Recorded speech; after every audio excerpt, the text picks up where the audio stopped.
Trading under pressure. I will tell you that Michigan needs Ontario and Ontario needs Michigan. Border leaders gather to discuss cross-border tension. Malik Kalu sentenced for a fatal daylight shooting across the street from a daycare center. And targeting vandalism. We've seen the washrooms vandalized there. We've seen a lot of graffiti and garbage and some crime issues as well. Could shifting resources protect public green spaces?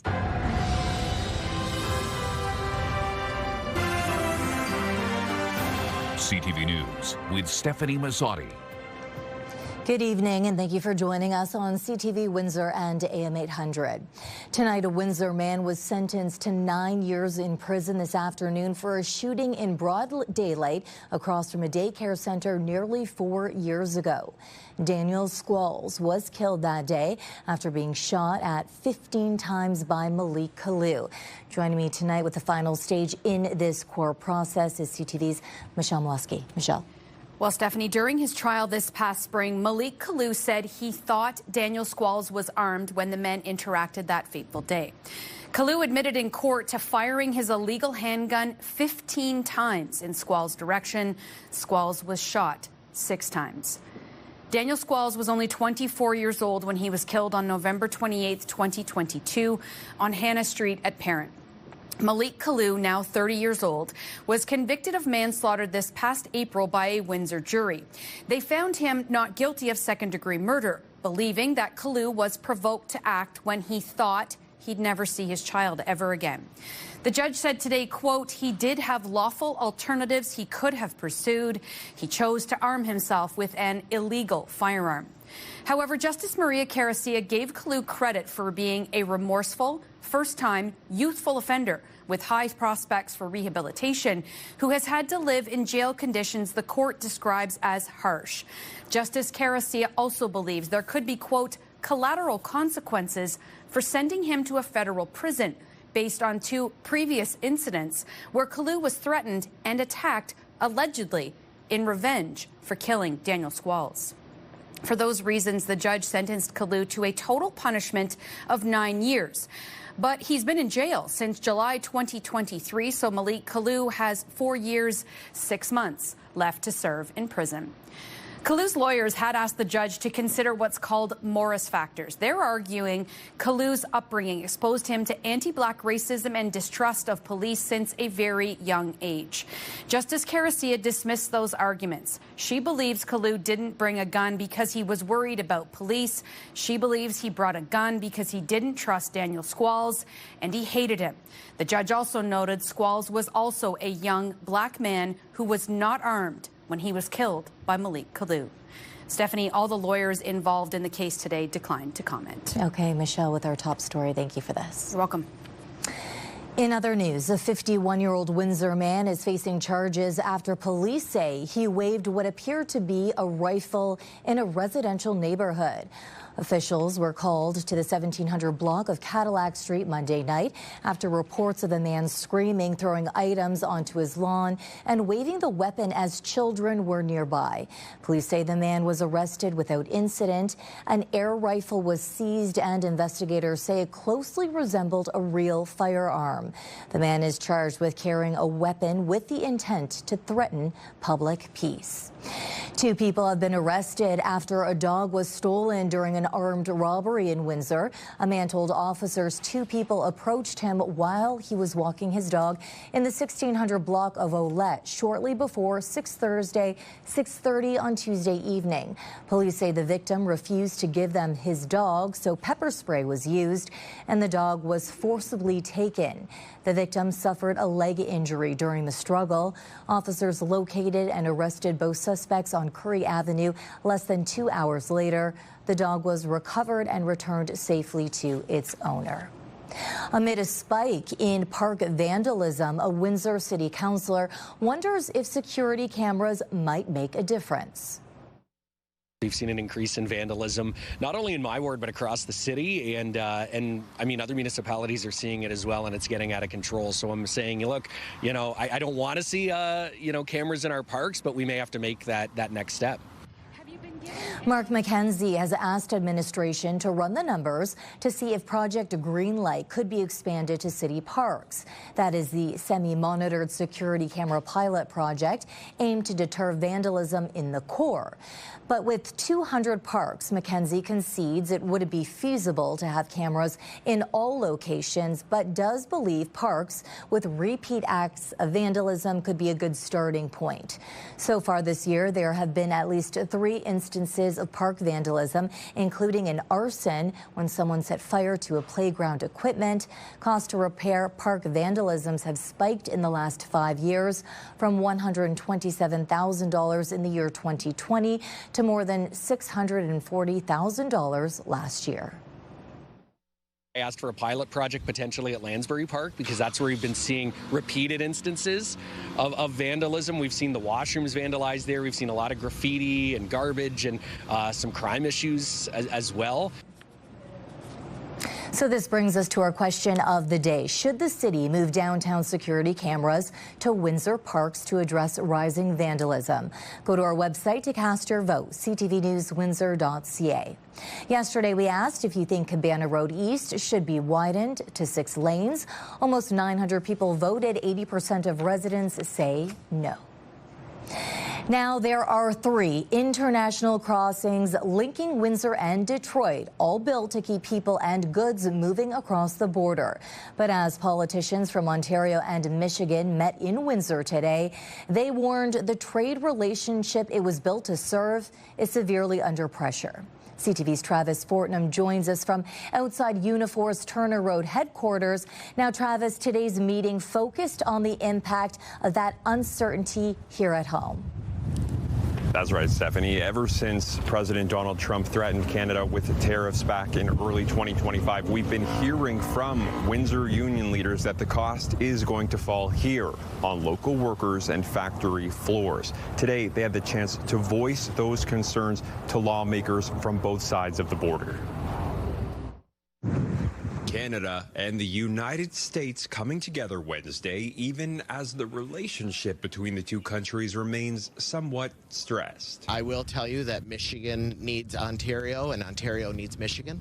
We're like I said, we're very closely tied together. There's a reason that we needed a second bridge. Michigan Democratic State Rep Mike McFall crossed the brand new Gordie Howe International Bridge to meet with Ontario Liberal MPPs and union representatives in Windsor. The closed-door meeting at Unifor Local 444, also including fellow Michigan lawmaker Amos O'Neill, held as an old alliance faces new strain. While yes, it has been strained on the national level, I think locally we are still the connection's still very strong. Ajax MPP Rob Serjanik, the Ontario Liberals economic development and innovation critic, says that local connection matters when the national conversation can change by the day. I think we have to understand that we need to have conversations at all levels, whether it's privately, whether it's publicly as well, because at the end of the day, both of our economies are very intertwined. The conversation focusing on trade, tariffs, Great Lakes management, and economic development, and what each could mean for workers, businesses, and communities on both sides of the border.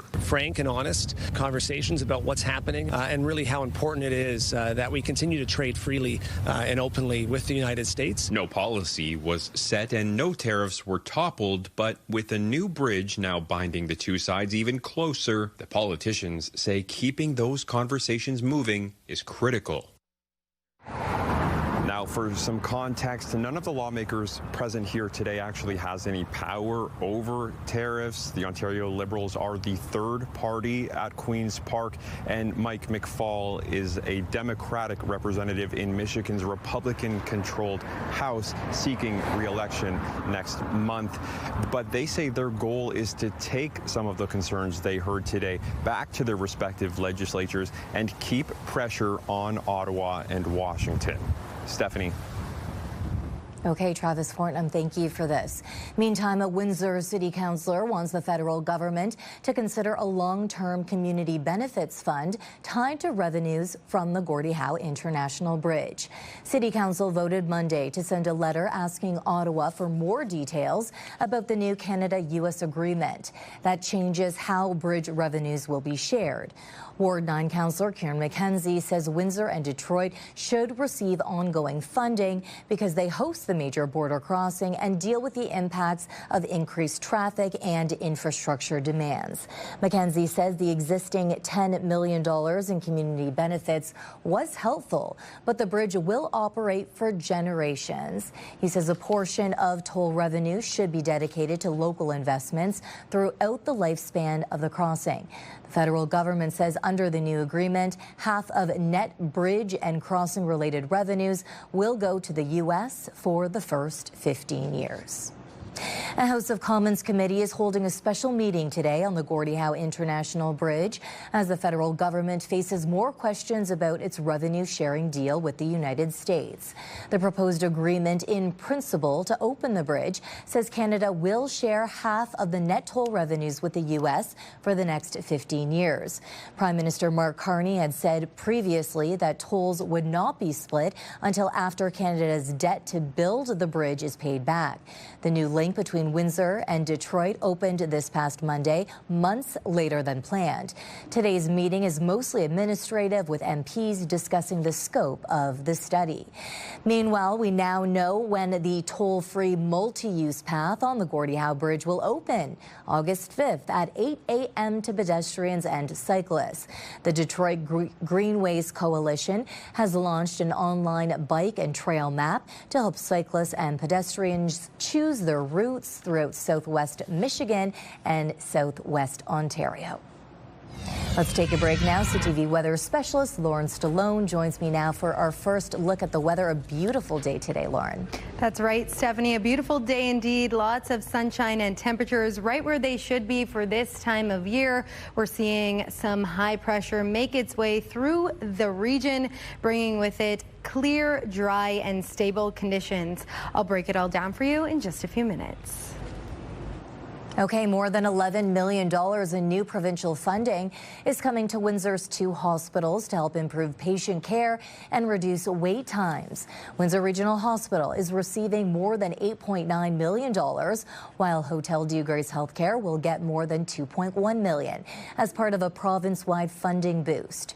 Windsor-Tecumseh MPP Andrew Dowie says the money is in addition to regular annual increases and will allow hospitals to focus on local priorities.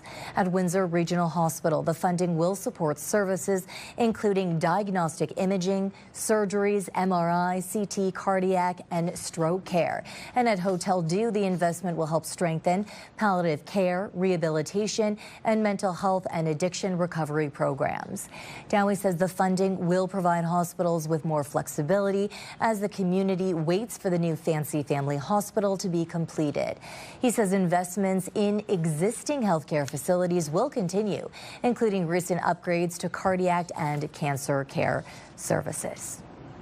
A commercial developer is taking a second shot at a hotel proposal in the town of Tecumseh.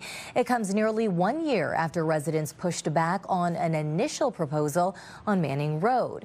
But as CTV's Robert Lothian reports, this time around neighbors are not any happier. Take 2 on a new commercial development for Tecumseh, one that would put a 4-story hotel here on Manning Road at County Road 42, featuring a plaza with a commercial building and 2 drive-through restaurants. The proposal returns with altered plans after receiving backlash last summer. Visually comparing the old layout to the new layout, you can see how the entire orientation of the site has been shifted away from the residential development to the north. Whether those changes are enough was scrutinized by residents. A room of 50 people, largely opposed to this proposal, attending a public meeting on Tuesday night. We do understand that growth is necessary, but we were under the impression that that was going to be residential. Living near the site, Christine Hardiker says despite the changes, a hotel won't fit the area, adding there's concerns over how it could affect this community. I just think that that is the perfect location for somebody who wants to do criminal activity. Like I said, drugs, guns, human trafficking, it's a big deal. As part of the meeting, Town Council hearing from several residents, voicing their opposition. Introducing a 4-story hotel in such close close proximity to these spaces would significantly affect the privacy, enjoyment, and character of this neighborhood. There's no way to stop the light and noise pollution that accompanies a 24-hour business. I think Tecumseh is blowing up, and we don't have a good control of it. Council did not make a decision on Tuesday, and plans to make one in early August are being pushed back. There were a number of points made that even with our engineers, we need to get some clarity, I think, on a few things. Our preference is that we're just not certain when this will come back for a consideration, a decision. And so while a date for the vote remains up in the air, residents say the outcome should be simple. It's just been a big concern that is forcing some people to potentially make the decision to have to move out of the community that they've lived in for so long. In Tecumseh, Robert Lothian, CTV News. For the first time since March, drivers in LaSalle have all 4 lanes on Front Road back. Construction barrels were removed Tuesday afternoon, reopening the stretch between Wasmere Avenue and Riam Road as crews wrapped up the latest phase of the town's $7.9 million Front Road storm sewer reconstruction project.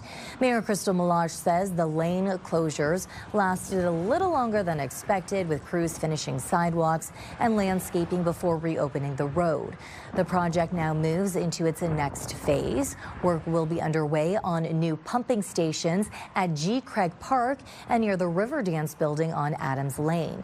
Malach tells AM 800 News the system is not fully operational just yet, but crews are making progress.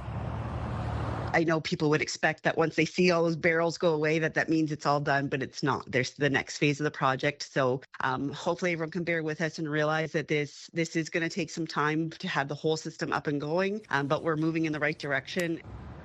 The project includes new storm water system pipes, catch basins, and storm chambers designed to help reduce flooding risks. In other news, a new screening program in Windsor, Essex is helping identify people at risk for type 1 diabetes before they become seriously ill. Windsor Essex Community Health Centre is the first community-based provider in Canada to take screening out of the hospital. The finger prick test takes only a few minutes, and the results are available in around 10 days. The screening is available for people between the ages of 1 and 65 who have certain risk factors, including a family history of type 1 diabetes or an autoimmune condition. Since the program launched last September, 420 people have been screened. 9 were identified before the disease started to show, and more than 30 adults previously diagnosed with type 2 diabetes were found to actually have type 1 diabetes. A gold medal finish for LaSalle's Kylie Moss at the Commonwealth Games in Glasgow, Scotland. The 5-time Olympic medalist sprinted to victory in the women's 50-meter backstroke, a discipline that has been added to the Olympic program for the 2028 LA Games. The 31-year-old touched the wall in 27.32 seconds to finish ahead of the swimmers from Australia and England. This is Moss's 11th Commonwealth podium, the most by any Canadian female swimmer. Now, we want to hear from you. Do you have a comment or a question, an idea for a great story? Text us at 10400. Still ahead on Windsor's News Leader. Should Canada use energy as a bargaining chip in U.S. trade talks? A growing Ontario-Ottawa feud could put a major high-speed rail project at risk. Start your day with the latest local news. By signing up for our newsletter, you'll get direct local content straight from CTV Windsor to your inbox, including top stories, the forecast, and videos. You can sign up at ctvnewswindsor.ca. Trade Minister Dominic LeBlanc is back in Washington as Donald Trump again says he doesn't care about CUSMA. Now, some premiers suggest Canada should use energy as leverage in trade talks.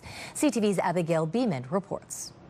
New Brunswick supplies nearly half of Maine's electricity. The Premier says she may use her province's power in negotiations if it would stave off new tariffs. Have to be very strategic about how we use the leverage that we have.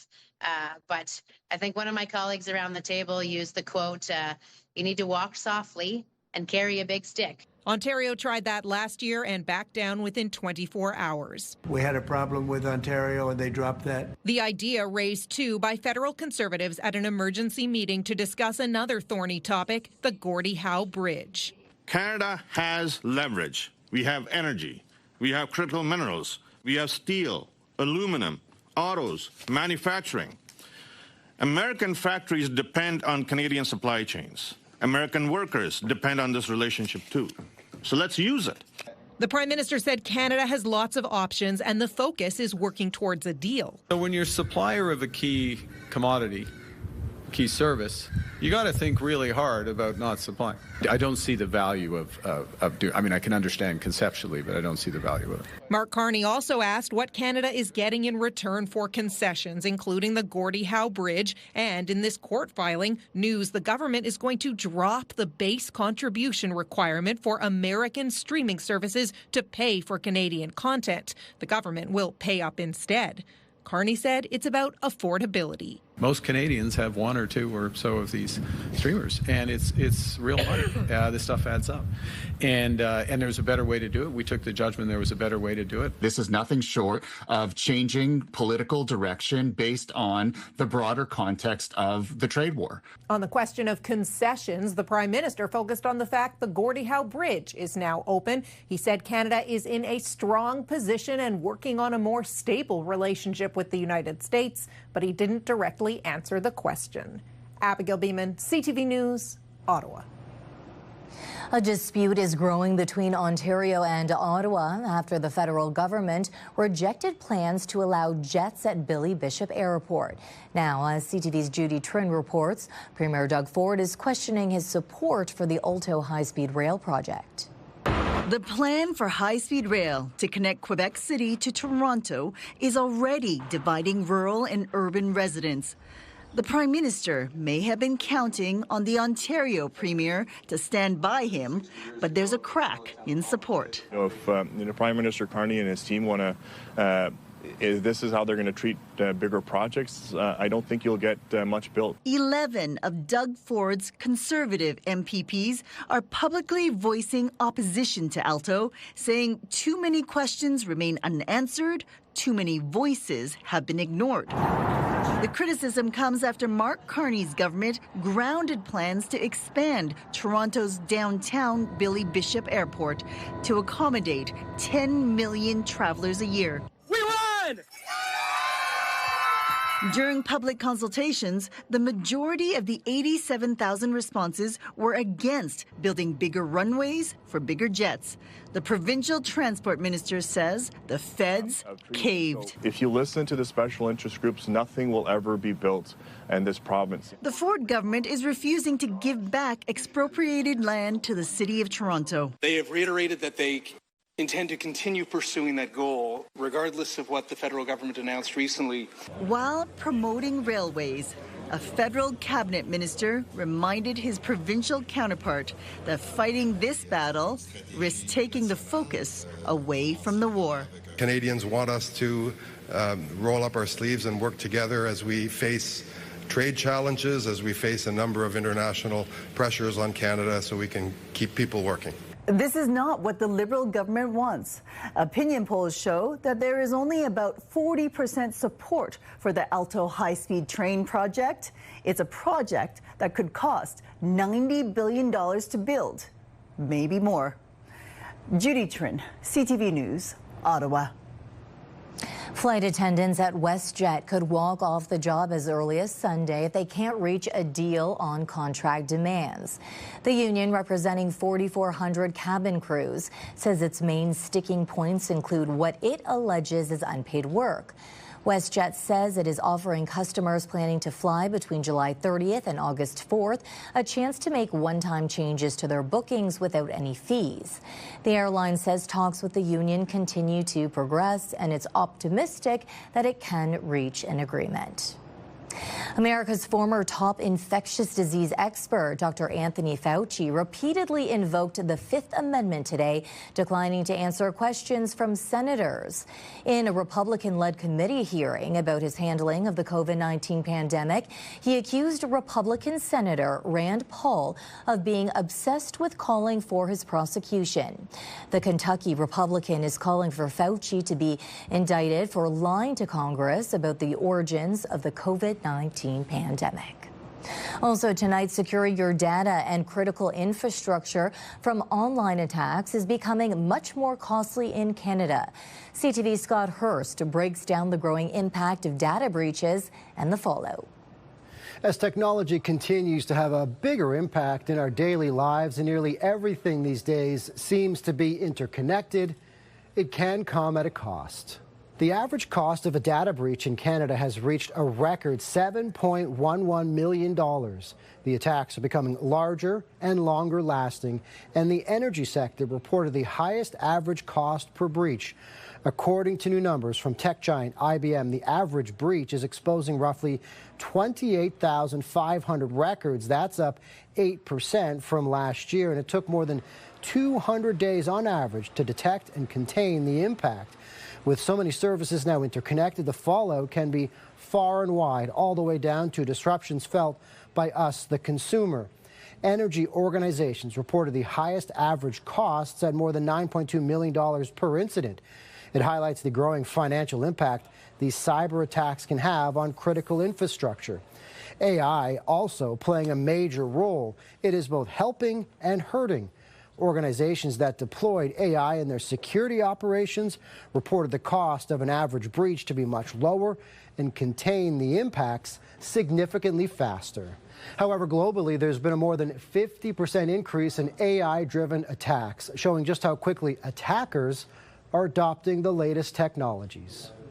Scott Hurst, CTV News, Toronto.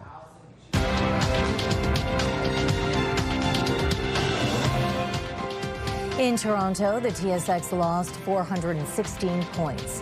In New York, the Dow plunged 1,100, the Nasdaq dropped 434. The Canadian dollar gained 1/10 of a cent today. Gold lost $1.60 an ounce, and oil added $5.20 a barrel. A nurse badly injured in the wilderness faces an incredible 16-kilometer journey for help. His survival story coming up next. Thanks, Amanda, for our weather snapshot of the day. Those beautiful hydrangeas may need some extra watering because sunny conditions and comfortable temperatures are going to be sticking around into your Friday. Discussion here at Windsor City Hall. Windsor's top stories. A major project is about to get underway. Breaking news alerts. Severe weather is a possibility. And watch live. Good evening, and thank you for joining us. Download the CTV News app. A pleasant day today. Lauren joins me again for an extended look at the weather. Lauren. Thanks so much, Stephanie. It was a beautiful day out there today. You really can't complain or ask for much more for this time of year.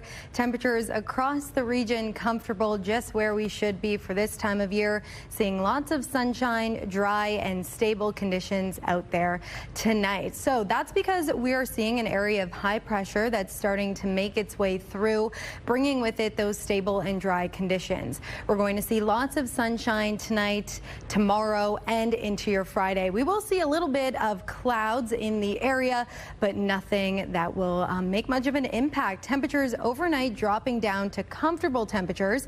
If you like to sleep with your windows open, tonight is a perfect time to do so. So taking a look out to the next 36 hours, clear conditions. We'll see some cloud coverage around, and then our next chance for some rainfall and cloud coverage will come in over the long weekend. We'll get to that in a second.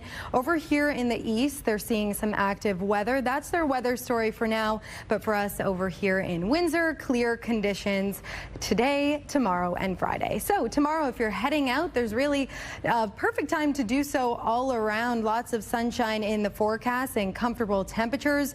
23 degrees around 5 p.m. when you're heading home from work. So our forecast model, clear.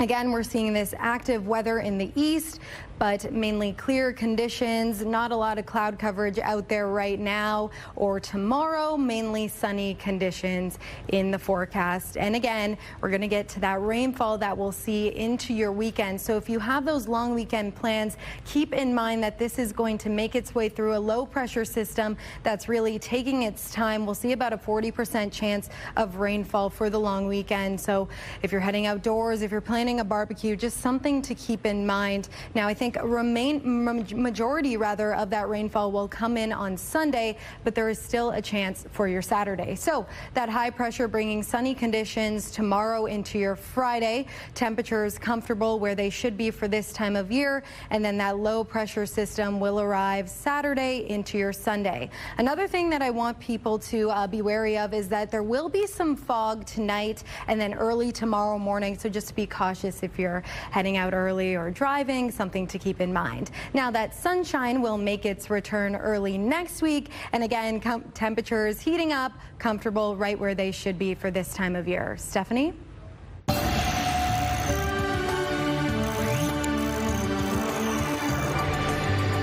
Doctors say they are seeing a spike in eating disorders among younger people. As CTV's Sweeta Rassi reports, physicians say the problem becomes more common during the summer months. Summer is the season many look forward to, but for some, it's the hardest time of the year. Dialogue, a Montreal-based virtual healthcare provider, is seeing a 57% jump in consultations for eating disorders. It's a problem that is seen most often in the summer.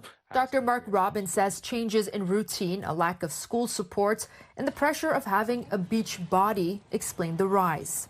This is cyclical. It is a seasonal variation that we observe. The numbers are even worse for young people. Consultations are up 73% for people aged 17 to 25.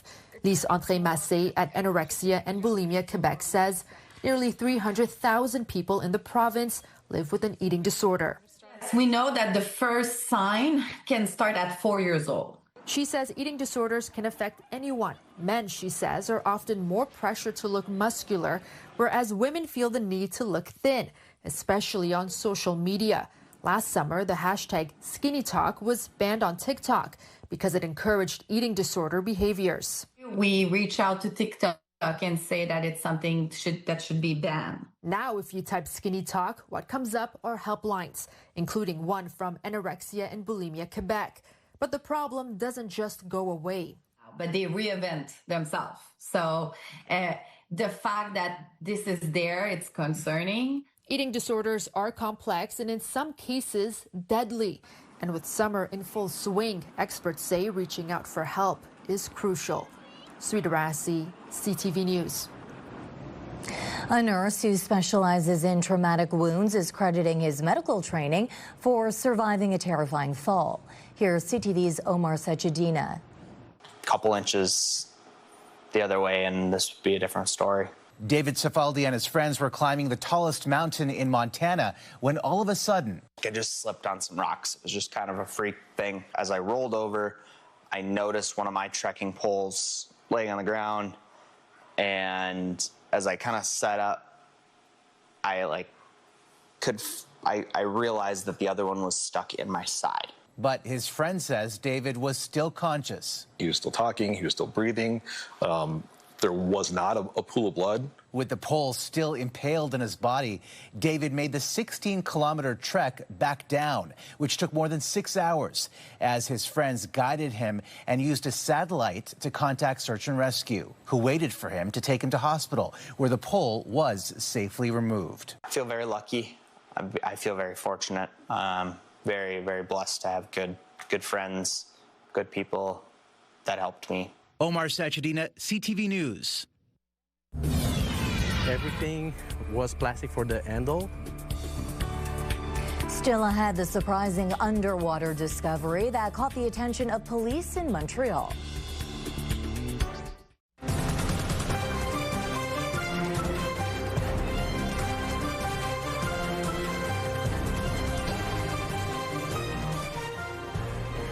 An unusual and alarming discovery in a Montreal waterway. Two magnet fishermen pulled up a 3D printed gun. CTV Geneviève Beauchemin explains why their catch is attracting attention. A search for sunken treasures in this river led two Montrealers to a worrisome find that triggered a police investigation. Frédéric Hardy and Julie Tessier are magnet anglers, a hobby they love. And last Tuesday, they pulled up a partly 3D printed handgun. It looked like a printed handgun because everything was plastic for the handle. This is a rare find in Quebec, and it was made a stone's throw from one of Montreal's most notorious prisons, Bordeaux. Now, the anglers flagged the gun to police, and officers had, well, a lot of questions. They can do still background on it. They can do anything except for finding fingerprints, anything, because it's been in the water for too long. And it was jammed too. There was no bullets, at least. 3D printed guns are growing concern in Canada. Seizures of these largely untraceable handguns shot up in 2022. As soon as you reach the height you want to live it, let it go. Now, magnet fishing is growing in popularity worldwide, with powerful magnets and heavy-duty ropes pulling up anything from coins to scrap metal. And that helps clean up rivers and lakes of the metal debris. The two Montreal anglers, Tessier and Hardy, have a popular YouTube channel to show off their finds.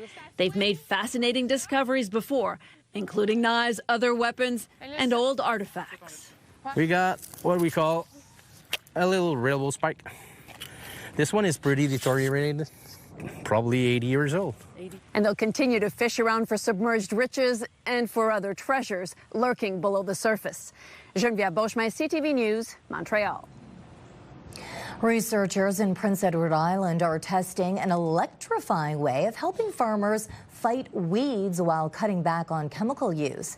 It involves literally zapping unwanted growth with a high voltage tool, but there are risks. CTV's Maria Saru outlines the positives and negatives.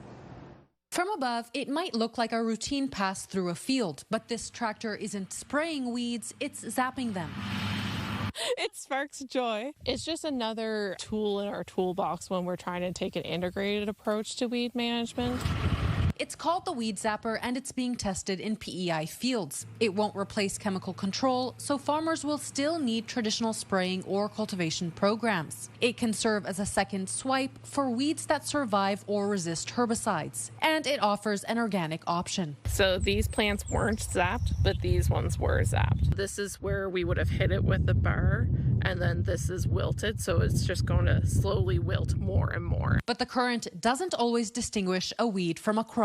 The weeds should be about 15 to 20 centimeters taller than the crop plants, sort of at minimum, because the machine is pretty lethal on vegetation in general. Dry conditions bring another risk: fire. That's a concern after drought hit PEI and much of the Maritimes last year. Researchers avoid parched fields, check burn bans, and keep a fire extinguisher on hand. I wouldn't go over top of a field of wheat or barley that's starting to dry down, even if the weeds are moist, because it has a chance to go to the barley and then set fire. Electric weeding tools are more common in the U.S. and South America, but interest has been picking up among Canadian producers. Some units can cost more than $100,000, but farmers can share the investment and buy fewer herbicides as prices rise. It might take 10 years, but you will eventually, when you're just driving through a rural area, you will look twice and say, what the heck is that big gray thing on the back of that tractor?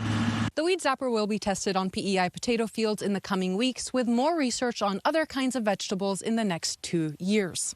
Maria Saru, CTV News.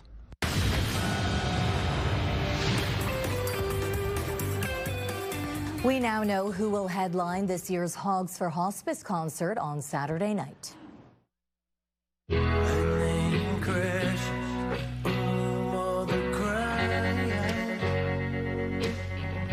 Organizers announced today that rock band Live will take the stage on August 1st after Bret Michaels was forced to step away due to an unforeseen medical emergency.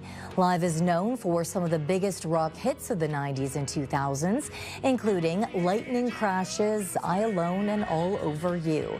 The band has sold more than 23 million albums worldwide and will now headline the festival's Saturday night concert. It's almost time to check in on what's happening now. Kate Otterbein joining me now. So, Kate, it's not every day you hear a recount from a police officer about the day they saved someone's life. Yeah, it isn't, but we will hear one officer's experience right after this. This is your CTV Windsor Our Community Calendar. The Running Factory presents the 2026 Tim Hortons Night Run for Maryvale on Saturday, August the 15th. Join the fun at Burt Weeks Garden. See you next time on Our Community.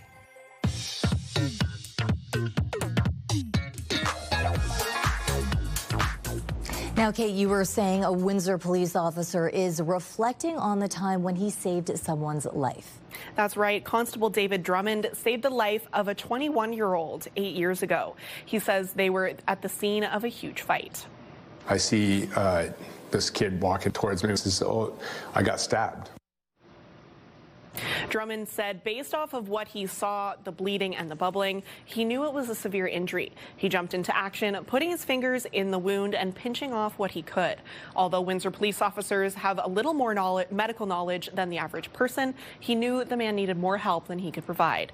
But his action did help save the man's life. It impacted me in a positive way because you do see the good that you're doing and the impact that you can make. We've got those details and more online at ctvnewswindsor.ca. And we also have an online story, Kate, about Windsor hosting the Canada Cup of Diving. This is always an exciting event. Yeah, super exciting, and this is the 4th consecutive year that it is coming to Windsor. The event will take place April 15th to 18th of next year. More than a dozen countries, including Canada, Australia, Great Britain, Japan, and South Korea, are expected to compete. And for the first time, admission will be free for all spectators. And in our social spotlight tonight, an incredible moment was caught on camera when a 16-year-old lifeguard rescued a 10-year-old boy from a powerful rip current and pounding waves in Santa Cruz, California.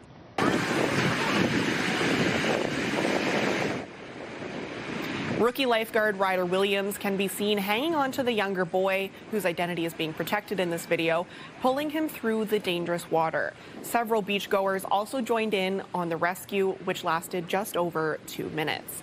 The young lifeguard has now been invited to the White House to receive a civilian honor, which I would say is very deserved. Yeah, it's incredible that if you watch this whole 2 minutes, multiple people, so many other people that were on shore went in to help. Some of them came back, retrieved because they felt that they couldn't handle the waves themselves. So the fact that everyone is okay and this young boy, like, it's just, It's one of those things where you always have to be cautious in the water, and when in doubt, just wear a life jacket. For sure. And the lifeguard being 16 is also insane. Exactly. For a regular lifeguard to handle a situation like that is one thing. Like, you definitely have to be skilled in that type of scenario. Okay, Kate, thank you. This is Lizzie's skateboard. Why is a 4-year-old walking a pet lizard on a leash? The sweet story behind this unlikely friendship when we return.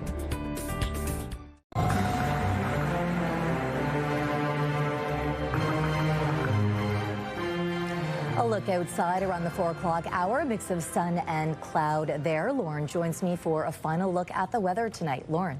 Thanks so much, Stephanie. Beautiful conditions out there tonight. That sunshine's going to be sticking around tomorrow into your Friday because of that area of high pressure moving through. Our next chance for some cloud coverage and rainfall will return this weekend. 40% chance of showers on Saturday and Sunday. So keep that in mind for your long weekend plans. If you're heading outdoors, there will be a chance of showers. But that sunshine returns early next week, and those comfortable warm temperatures right where we should be for this time of year. Stephanie? You never know what's behind the stories that make people stop and smile. In this case, it's a little girl, a toy lizard on a leash, and a family memory that's found a life of its own. Here's CTV's Adam Sawatsky. On any given day, you'll find 4-year-old Amelia walking with just one lizard. She's not a real lizard, she's just a toy lizard. A toy lizard named Lizzie, whose story begins with a very real dog named Zuri, who was my wife's dog from the time she was a puppy. And when Kyler Nurmsu's wife got pregnant, they couldn't wait to introduce Zuri to their first baby. I met real Zuri in my mommy's tummy. Unfortunately, they had to put real Zuri down less than 2 months before Amelia was born. That was really devastating to not have the two of them meet. So Kyler found a chocolate lab stuffy that his wife brought to the hospital so Zuri could be there in spirit when they welcomed Amelia into the world. Eventually, Amelia kind of claimed that stuffed animal as her own and wanted to take it for walks. Whenever her dad would take their remaining dog, Baloo, for walks, Amelia would do the same with their stuffed animal, Zuri. Which I think is especially meaningful for my wife, but certainly for both of us. Despite how caring Amelia was with that toy dog, the girl considered it her parents' pet. So when Kyler and his wife happened upon a store that was selling a rubber lizard on a leash, we're like, that is going to be perfect for Amelia to take for walks. They were right. Amelia and Lizzie have been going for daily walks ever since. Makes me feel happy and Lizzie feel happy. While Kyler and Baloo's goal is simply exercise, Amelia and Lizzie are also pursuing creative escapades. This is Lizzie's skateboard. When Lizzie isn't racing around on skateboards constructed from leaves, the lizard is bravely leaping off giant cliffs. So Amelia can find the courage to do the same. A very real dog's legacy of love, passed down from parent to child to lizard to everyone, Amelia hopes, who passes by. Makes people feel really happy, happy, happy. Adam Sawatsky, CTV News, Esquimalt. On behalf of our dedicated team here at CTV News Windsor, thank you for watching. For updates throughout the evening, go to ctvnewswindsor.ca. We will be back with your only late local newscast tonight at 11 o'clock.